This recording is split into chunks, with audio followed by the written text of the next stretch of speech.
Sir ഇന്നിപ്പോൾ പരിശോധിക്കുകയാണെങ്കിൽ വിപണി നോക്കുകയാണെങ്കിൽ ഒരു നേരിയ രീതിയിലുള്ളൊരു ഇടിവാണ് നിഫ്റ്റിയെ സംബന്ധിച്ചിടത്തോളം കാണാൻ വേണ്ടിയിട്ട് സാധിക്കുന്നത്. നിലവിൽ 25,526 എന്ന് പറഞ്ഞൊരു നിരക്കിലാണ് ട്രേഡിംഗ് നടന്നുകൊണ്ടിരിക്കുന്നത്. നിഫ്റ്റിയെ സംബന്ധിച്ചിടത്തോളമുള്ള സാറിൻ്റെ ഒരു ടെക്നിക്കൽ വ്യൂ എന്താണ്? കഴിഞ്ഞ 2 ദിവസമായി അത് പോസിറ്റീവായിട്ട് തന്നെയാണ് നമ്മൾ കണ്ടിരുന്നത് നിഫ്റ്റിനെ. കഴിഞ്ഞ ദിവസത്തിന്റെ അവസാനത്തെ ഒരു ക്ലോസിംഗ് ടൈമിൽ കുറച്ച് പുൾ ബാക്ക് വന്നിരുന്നു. അതിനെ തുടർന്ന് തന്നെയുള്ള ഒരു പോസിറ്റിവിറ്റി വന്നതിനെ തുടർന്നുള്ള പ്രോഫിറ്റ് ബുക്കിംഗ് ആയിട്ടാണ് ഞാൻ ഇത് കൺസിഡർ ചെയ്യുന്നത്. അറൗണ്ട് നമുക്ക് എക്സ്പെക്ട് ചെയ്യാൻ പറ്റുന്ന ഇമ്മീഡിയറ്റ് സപ്പോർട്ട് ലെവൽ എന്ന് പറയുന്നത് 25,360 ആണ്. അതായത് 360ക്കും 400 ഇടയിൽ ഒരു കൺസോൾട്ടേഷൻ കിട്ടുക, അതിന്റെ 400ലേക്ക് വരികയൊക്കെ ചെയ്യുകയാണെങ്കിൽ തിരിച്ച് നല്ലൊരു ബൗൺസ് ബാക്ക് ഉണ്ടാവാനുള്ള സാധ്യതയുണ്ട്. അതല്ലെങ്കിൽ എനിക്ക് തോന്നുന്നു ഇന്ന് തന്നെ മാർക്കറ്റിൽ ഒരു റിക്കവറി ആണ് സാധിക്കാൻ, സെക്കൻഡ് ഹാഫിൽ നമുക്കൊരു റിക്കവറിക്ക് സാധ്യത ഉണ്ട് എന്ന് തന്നെയാണ് എനിക്ക് തോന്നുന്നത്. പോസിറ്റീവായിട്ടുള്ള ഒരു ക്ലോസിംഗ് ഉണ്ടാവാനാണ് സാധ്യത. കാരണം കഴിഞ്ഞ ദിവസത്തെ ഒരു പുൾ ബാക്ക് എന്ന് മാത്രമായിട്ടാണ് ഞാൻ ഇതിനെ കൺസിഡർ ചെയ്യുന്നത്. അപ്പോൾ തീർച്ചയായിട്ടും നിഫ്റ്റി പോസിറ്റീവായിട്ട് തന്നെ മുന്നോട്ട് പോകുമെന്നാണ് പ്രതീക്ഷിക്കുന്നത്.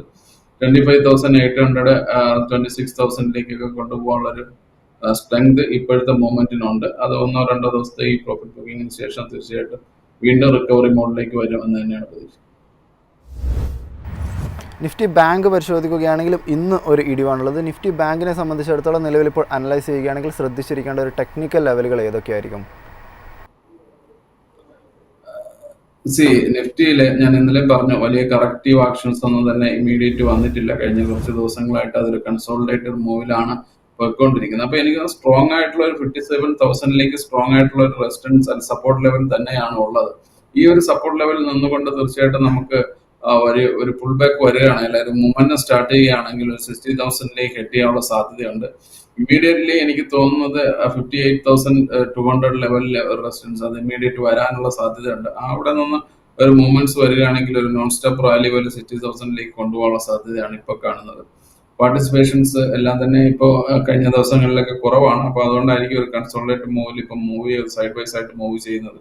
ബട്ട് എനിക്ക് തോന്നുന്നത് വളരെയധികം പോസിറ്റീവായിട്ട് ഒരു മൂവ്മെന്റ് വരാൻ സാധ്യതയുണ്ട് എന്ന്. വിപണിയിൽ ഒരു ജനറൽ സെൽ ഓഫ് നടന്നുകൊണ്ടിരിക്കുകയാണെങ്കിലും ഇന്നത്തെ ഒരു പെർഫോമൻസ് തന്നെ റെപ്ലിക്കേറ്റ് ചെയ്യാൻ വേണ്ടിയിട്ട് നിഫ്റ്റി ഐ-ടിക്ക് സാധിക്കുന്നുണ്ട്. നിലവിലിപ്പോൾ പരിശോധിക്കുകയാണെങ്കിലും ഏകദേശം ഒരു 0.36% ഒരു നേട്ടമാണ് നിഫ്റ്റി ഐ-ടിയെ സംബന്ധിച്ചിടത്തോളം ഉണ്ടാകുന്നത്. അതായത് അമേരിക്കയിൽ ഷട്ട് ഡൗൺ തീരാൻ പോകുന്നു എന്ന് പറയുന്നതിൻ്റെ ഒരു പോസിറ്റിവിറ്റി തന്നെയാണ് നിഫ്റ്റി ഐ-ടിയിൽ കാണാൻ സാധിക്കുന്നത്. നിലവിലിപ്പോൾ നിഫ്റ്റി ഐ-ടി പരിശോധിക്കുകയാണെങ്കിൽ ഒരു ബുള്ളിഷ് സെൻറ്റിമെൻറ്റ് നിഫ്റ്റി ഐ-ടിയിലേക്ക് കടന്നു വരുന്നു എന്ന് പറയാൻ സാധിക്കുമോ?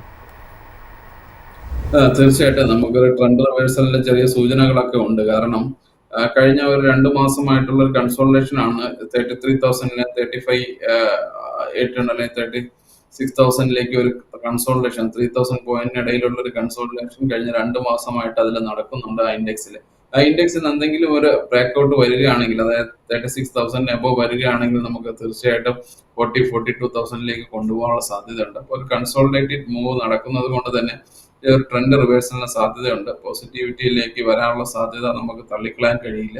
ഇതൊരു ക്രൂഷ്യലായിട്ട് വാച്ച് ചെയ്യേണ്ട ഒരു ലെവൽസ് ആണ് അപ്പോൾ നിലനിൽക്കുന്നത്. 36 എബോവ് ആണെങ്കിൽ മൊമെന്റത്തിന് സാധ്യതയുണ്ട്. അത് അപ്പോൾ പോസിറ്റീവായിട്ട് വാച്ച് ചെയ്യുന്ന ആളുകളെ സംബന്ധിച്ച്, IT സെക്ടർ ഇഷ്ടപ്പെടുന്ന ആളുകളെയൊക്കെ സംബന്ധിച്ച് അതൊരു വളരെയധികം പ്രതീക്ഷ നൽകുന്ന മൂവ്മെന്റ് ആയിരിക്കും. സ്റ്റോക്ക് സ്പെസിഫിക് ആയിട്ട് കിടക്കുകയാണെങ്കിൽ ഇന്നിപ്പോൾ പാദഫലം വന്നിരിക്കുന്നതിൽ ഏറ്റവും ശ്രദ്ധേയമായിട്ടുള്ള ഒരു കമ്പനി എന്ന് പറയുന്നത് ബജാജ് ഫിനാൻസ് തന്നെയാണ്. കമ്പനിയെ സംബന്ധിച്ചിടത്തോളം ലാഭമൊക്കെ വർദ്ധിപ്പിക്കാൻ വേണ്ടിയിട്ട് സാധിച്ചിട്ടുണ്ടെങ്കിലും നോൺ പെർഫോമിംഗ് അസറ്റ്സിലേക്ക് കടക്കുമ്പോഴുണ്ടായിരിക്കുന്ന ഒരു തിരിച്ചടി കാരണം ഇപ്പോൾ ഒരു സെൽ ഓഫ് നേരിട്ടുകൊണ്ടിരിക്കുകയാണ്. നിലവിലിപ്പോൾ ബജാജ് ഫിനാൻസ് അനലൈസ് ചെയ്യുകയാണെങ്കിൽ ശ്രദ്ധിച്ചിരിക്കേണ്ട ഒരു സപ്പോർട്ട് ആൻഡ് റെസിസ്റ്റൻസ് ലെവലുകൾ ഏതൊക്കെയാണ്?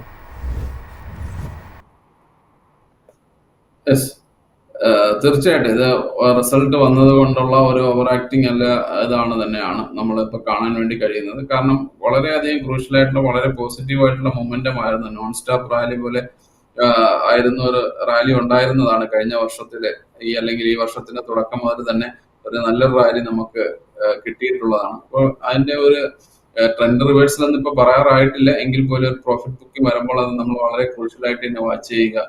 ഈ 1000 ലെവലില് സ്ട്രോങ് ആയിട്ട് നിൽക്കുക എന്നത് വളരെയധികം ഇമ്പോർട്ടന്റ് ആയിട്ടുള്ള ഒരു കാര്യമാണ് ഈ കമ്പനിയുടെ സ്റ്റോക്കിനെ സംബന്ധിച്ച്. 960 970 ഒക്കെയാണ് ഇപ്പൊ ഇമ്മീഡിയറ്റ് നമുക്ക് പറയാൻ പറ്റുന്ന ഒരു സപ്പോർട്ട് പോയിന്റ് എന്ന് പറയുന്നത്. 1100 എബോവ് പോകാനുള്ള സാധ്യത ആണ് പോസിറ്റിവിറ്റി വന്നാൽ ഉണ്ടാവുന്നത്. ഇന്നത്തെ മൂവ്മെന്റ്സ് ഒരു സ്പെഷ്യൽ ആയിട്ടുള്ള മൂവ്മെന്റ്സ് ആണ്, ഇവന്റിന് ശേഷമുള്ളതാണ്.